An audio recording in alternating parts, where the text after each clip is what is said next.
Saudações a todos!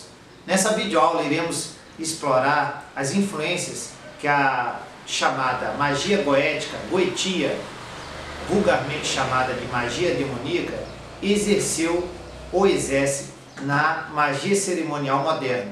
Em primeiro lugar, nós devemos entender que o termo alta magia foi cunhado por Eliphas Levi em seu mais famoso e influente trabalho, denominado Dogma e Ritual da Alta Magia, que é esse livro aqui. Esse livro foi publicado pela primeira vez por volta de 1855 e nele Eliphas Levi explora o conceito de alta magia. Nesse livro, Eliphas Levi defendia a ideia de que magia era um meio tradicional, uma ciência tradicional de estudar os segredos ocultos da natureza, que os milagres que nós vemos acontecer por aí, podem ser explicados por leis naturais até então desconhecidas, e que o papel da magia é explorar e estudar essas leis. Então, para Levi, os milagres são resultado de leis ocultas até então pouco compreendidas, e que a magia seria a ciência tradicional de estudar essas leis da natureza. Mas o que é alta magia? Hoje em dia, o termo alta magia é bastante amplo, incorpora uma ampla gama de filosofia oculta e misticismo, desde Telema, rosacruzismo, martinismo, neoplatonismo, né? Todas essas filosofias, hermetismo, todas essas filosofias contribuíram de uma forma ou de outra para estruturar a alta magia da forma que é compreendida hoje. Mas o termo alta magia é também sinônimo de magia cerimonial. Então, para a gente entender o que é magia cerimonial, nós temos que rastrear o conhecimento de Eliphas Levi, em quem ele se baseou. Eliphas Levi se baseou muito em Frances Baird. Na verdade, Frances Baird é mais um na longa e extensa linhagem de magos eruditos, né, que remontam desde a Idade Média e Renascimento, que escreveram sobre o tema ocultismo e magia. Frances Baird escreveu esse livro em 1801. O nome é Magos, Tratado Completo de Alquimia e Filosofia Oculta. Frances Baird realiza uma recompilação de textos tradicionais de magia cristã que remontam desde a Idade Média e Renascimento. Ele se baseia em diversos autores, mas o principal autor que Baird se baseia, se fundamenta para escrever essa compilação, digamos assim, essa síntese de conhecimento oculto e magia, é o alemão Agrippa, do século XV.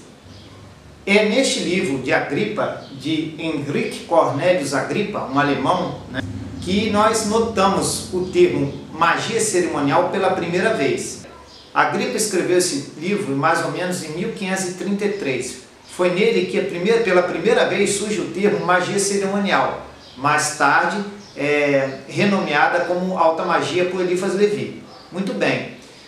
Entretanto, a magia cerimonial é mais antiga que Agrippa. O ocultismo, de uma forma ampla, já existia de forma registrada pelo menos 100 a 200 anos antes. Nós sabemos que Agrippa se baseou em autores desconhecidos, autores antigos, né? E é nele, pelo menos pela primeira vez, que nós notamos o termo magia cerimonial. Mas as técnicas e os procedimentos ritualísticos da magia já eram bem anteriores e provavelmente remontam aos textos dos papiros mágicos gregos, né, do fim da Antiguidade Clássica, mais ou menos do ano 200 e 300 depois de Cristo. Mas na verdade, a magia cerimonial tem origem pagã, né? Como eu disse, nos papiros mágicos gregos do Egito helenístico, nós já encontramos fórmulas de magia com influências judaicas e mais tarde cristãs. Quando o imperador Constantino defendeu que o cristianismo seria a religião oficial do Império Romano, a magia cerimonial rapidamente assumiu uma natureza cristã. Assim, fórmulas mágicas muito antigas, algumas do tempo da Babilônia, da Síria, foram substituídas por conceitos cristãos, conceitos religiosos cristãos, né? Assim é que figuras míticas antigas que constavam nos textos de magia cerimonial, como Zoroastro, como Hermes, e até figuras judaicas como Salomão, Moisés, foram substituídos por ícones, vamos dizer assim, personagens cristãos, como Jesus, Maria, o culto à Dúlia, né, que é o culto aos santos, veio a substituir os panteões gregos antigos, os panteões romanos, né, de deuses e deusas gregos, romanos, foram substituídos então pelo culto aos santos, pela figura da Virgem Maria, de Jesus, né? Então, essas figuras religiosas cristãs foram se sobrepondo aos panteões das divindades pagãs antigas. E houve uma substituição de antigas fórmulas mágicas, né, algumas delas realmente com origem na Síria, na Babilônia, por fórmulas e exortações cristãs. Então, nós notamos que o termo magia cerimonial, que mais tarde foi transformado em alta magia, teve origem na magia do Renascimento do século XVI e baseado em vários grimórios medievais e renascentistas, entre eles e principalmente os 3 livros de filosofia oculta de Agripa. Como eu disse, foi a primeira vez que o termo magia cerimonial foi utilizado, embora ela já fosse praticada há pelo menos 2 séculos em registros nos grimórios medievais e renascentistas. Que a magia cerimonial provavelmente tem origem muito anterior, nos papiros mágicos gregos do fim da Antiguidade Clássica. Na época de Agripa, existiam 2 grandes escolas de magia, ou melhor, existiam 2 grandes correntes mágicas: a magia cerimonial e a magia natural. A magia natural, ela era considerada na época o ponto mais elevado da filosofia natural. Ela incluía não só o trabalho com ervas, pedras, cristais, sistemas de correspondência, como também astrologia, alquimia e campos da ciência natural que hoje nós definiríamos como botânica, por exemplo. Isso tudo fazia parte da magia natural. Inclusive, estudos geográficos, a gente via tratados de magia natural, em que o autor estudava também geografia, topografia. Isso tudo fazia parte da magia natural, além do estudo dos reinos invisíveis da natureza. A magia natural visava, sobretudo, atrair a influência de um planeta ou de uma estrela, como diziam na época, sobre um objeto, sobre um receptáculo apropriado, um talismã, uma imagem, uma estátua. O objetivo era atrair um influxo divino ou do Espírito sobre essa imagem, sobre esse talismã ou sobre essa estátua, para transformar isso em saúde, prosperidade, bater doenças de origem psicossomática, que hoje nós definiríamos como psicossomáticas, como a depressão, a melancolia, a cura, também curar os males do corpo, né? Principalmente nessa área de cura que hoje nós definiríamos como cura natural ou holística. Era esse o objeto de estudo da magia natural. Para atrair um influxo divino ou do Espírito sobre a imagem, o talismã, né, para promover suas magias, os magos renascentistas trabalhavam com um sistema de correspondência em que a força planetária ou estelar era associado a cores, perfumes, essências, vegetais, animais, trabalhando com um sistema de correspondência bastante diversificado, né, em seus rituais. Por sua vez, a magia cerimonial baseava na comunicação com espíritos ou entidades sobrenaturais, né, utilizando vários métodos. Mas, como eu disse, Agripa dividiu a magia cerimonial em duas frentes, em 2 partes: teurgia e goetia. Vamos entender melhor qual era o sentido dessas 2 palavras para Agripa. Essa distinção feita por Agripa da magia cerimonial em 2 partes, teurgia e goetia, era, acima de tudo, moral e teológica. Teurgia visava atrair a atenção ou a cooperação dos espíritos bons, né, como anjos, deuses e, no contexto medieval, a Virgem Maria, os apóstolos, o Cristo. Já a goetia visava atrair a participação dos vulgarmente chamados demônios, né? E daí existia essa distinção moral entre magia de luz e magia de trevas. E a gente precisa entender melhor isso para compreender o papel que a teurgia e a goetia tem hoje na alta magia ou magia cerimonial moderna. Como eu já disse em outra aula, a palavra teurgia é de origem grega e consiste na invocação de seres divinos e espirituais superiores, algumas vezes definidos como anjos, como deuses, né? Para ajudar nos processos magísticos, geralmente nos trabalhos visando exaltação da alma, cura, ampliação da consciência. Então, o objetivo da teurgia é sempre trabalhar com esses ditos seres de luz. O teurgo sempre visava comunicar-se com esses seres de luz, ou até unir-se a eles, digamos assim, misticamente falando, para obter cooperação e benefícios espirituais. Um de seus métodos principais consiste em atrair a força de uma divindade, de um deus, né, sobre uma estátua, um talismã, ou o próprio corpo humano, né, através de um estado de transe mântico ou visionário. Né? Nesse momento, o teurgo se transformaria no próprio Deus e poderia deitar oráculos, poderia realizar curas, poderia realizar magias. É claro que isso não resume o trabalho da teurgia, mas era basicamente isso. Era uma ideia de divinizar o homem, elevar o homem à sua capacidade máxima de evolução espiritual enquanto ainda vivo e respirando.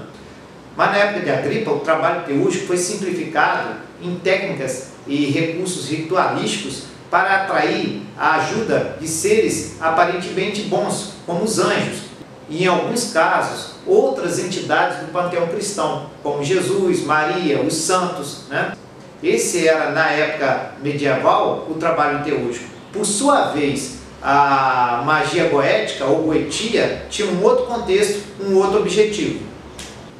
O ritual goético também envolvia nomes secretos de Deus, a invocação de anjos e até entidades do panteão cristão, como a Virgem Santa, como Jesus, e até figuras hebraicas como Moisés, Salomão, mas o objetivo era outro. O objetivo era conjurar ou evocar entidades demoníacas através de palavras de poder, armas mágicas, amarrá-los através de ameaças, de condenação, através de nomes hebraicos de poder, nomes cristãos de poder, né? Através de certas ferramentas mágicas, né? Ameaçá-las, conjurá-las e fazê-las obedecer ao mago a realizar os seus objetivos, que eram muitos, eram vários, né? Não cabe aqui a gente explorar isso. Mas esse era o trabalho goético da época medieval. Então havia essa distinção entre bons e maus espíritos na Idade Média, na magia cerimonial da época da Renascença, da época de Agripa. Os espíritos bons elevavam o homem a Deus, através de purificações, penitências, seses, e os espíritos maus arrastavam ou prendiam o homem à terra. Embora houvesse essa distinção entre teurgia e goetia, isso não significa que Agripa, na época que escreveu os seus 3 livros de filosofia oculta e explorou longamente a magia cerimonial, isso não significa que Agripa aprovasse a teurgia. Ao contrário, Agripa, como um bom cristão, ele dizia que a teurgia também poderia trabalhar com espíritos maus ou demônios, visto que eles poderiam se disfarçar de anjos bons, né? Então, ele dizia que a teurgia também estava sob suspeita, assim como a goetia. Então, Agripa dizia que a maior dificuldade do trabalho teúrgico, dos rituais teúrgicos, é que os anjos aparentemente bons poderiam ser demônios disfarçados, exigindo que os magos fizessem súplicas e orações e pedidos a eles. E, na verdade, não eram deuses, não eram anjos, não eram santos que estavam ali, e sim demônios disfarçados. Dessa forma, a teurgia, pelo ponto de vista de Agripa, também era suspeita de idolatria. E isso era um pensamento não só dele, mas de todos os seus seguidores, e era um pensamento comum da época. E muitos magos que se diziam teurgos, né, ou teurgistas, eram na verdade conjuradores de demônios, disfarçados de teurgistas. E que a própria teurgia era uma ciência perigosa, porque o mago inocente, às vezes, poderia estar imaginando que estava trabalhando com uma divindade, com um anjo, com um santo, e na verdade estava trabalhando com um demônio disfarçado. De fato, muitas autoridades da Idade Média consideravam a teurgia mais detestável, mais abominável do que a própria goetia, porque pelo menos o mago goético sabia o que estava fazendo. Ele tinha certeza que ele estava ali trabalhando com demônios. E o teurgo não, ele poderia estar trabalhando com entidades disfarçadas ou fingindo ser um teurgo, quando na verdade era um feiticeiro goético, era um nigromante, era outro termo muito usado na época, um nigromante, que era um evocador de demônios. Então, existia essa ambiguidade, né, na teurgia.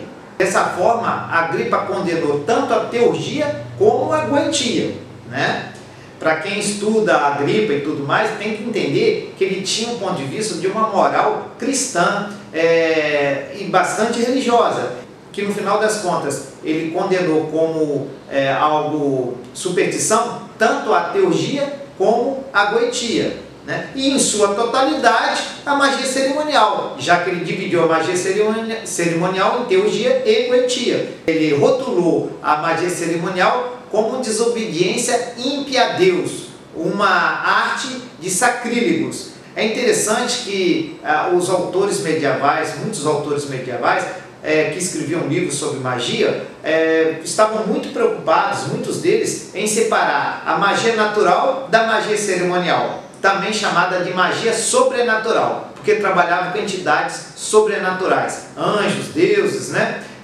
Espíritos goéticos. Então eles faziam essa distinção: olha, a minha magia é magia natural, trabalho com o poder das ervas, das plantas, das pedras, dos cristais, né? Com a força dos planetas, né? Mas não invoca forças além das estrelas, porque existia um consenso de que a magia natural trabalhava só com o influxo planetário, com a força astral dos planetas, mas não mexia ou não trabalhava com entidades ou seres sobrenaturais além das estrelas, além dos planetas. Então, houve essa tendência aí em rechaçar a magia cerimonial a favor da magia natural. E vemos até alguns escritores ocultistas da época da Renascença, do fim da Idade Média, escrevendo sobre magia, praticando magia e falando: olha, essa arte que eu pratico aqui não é magia cerimonial, não é magia sobrenatural, é magia natural.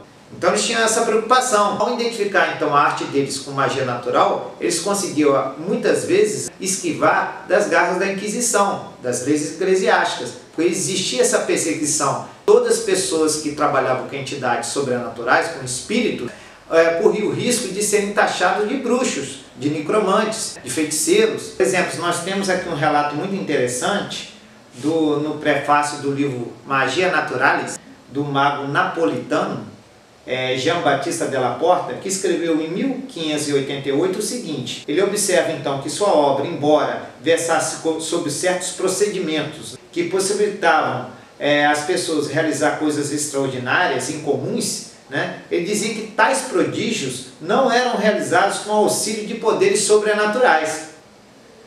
Além disso, ele procura reforçar a ideia que nunca escreveu nada que não estivesse dentro dos limites da natureza, de modo que, longe de ser um compêndio de bruxaria, a sua obra refletia as mais sublimes ambições. Ofereceu aos homens as coisas que até aquele momento permaneceram ocultas no seio da maravilhosa natureza, trazendo à luz essas questões sem fraude ou ilusão. Prova aqui que existia essa preocupação dos ocultistas daquela época em distanciar os seus escritos, as suas práticas de magia, da magia cerimonial e aproximar cada vez mais da magia natural. Eles diziam: olha, o que eu estou praticando aqui está dentro dos limites das energias da natureza.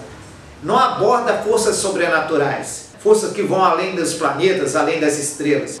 E que ela trabalhava com leis e princípios da natureza, que não atraía as energias que vão além dos planetas, já que a magia natural também englobava a astrologia, as energias dos planetas, mas não dos espíritos e entidades que regiam os planetas, que aí corria-se o risco não só trabalhar com anjos, mas também com demônios. É bom lembrar que nós estamos aqui estudando a história da magia cerimonial. Nós estamos abordando a influência goética, e a goetia fazia e ainda faz parte da chamada magia cerimonial, que hoje é chamada de alta magia.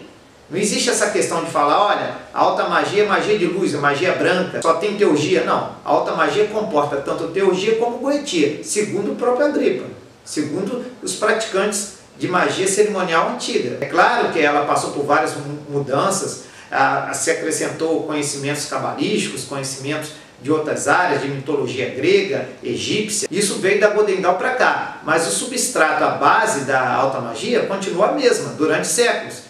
A divisão entre teurgia e goetia ainda é válida, embora que a gente tenha que entender melhor o que significa isso. Entender principalmente que goetia é uma palavra grega. Então, se a gente quer entender as raízes e os fundamentos da magia cerimonial, nós temos que entender que a goetia, tal qual a teurgia, é uma palavra de origem grega. E nós temos que nos reportar às fontes originais da goetia, que é a Grécia arcaica, a Grécia antiga. Então nós agora iremos estudar melhor o que significa goetia, o que são os demônios, entender melhor o significado dessa palavra, dos procedimentos e rituais a ela ligados. Mas iremos estudar isso na próxima videoaula.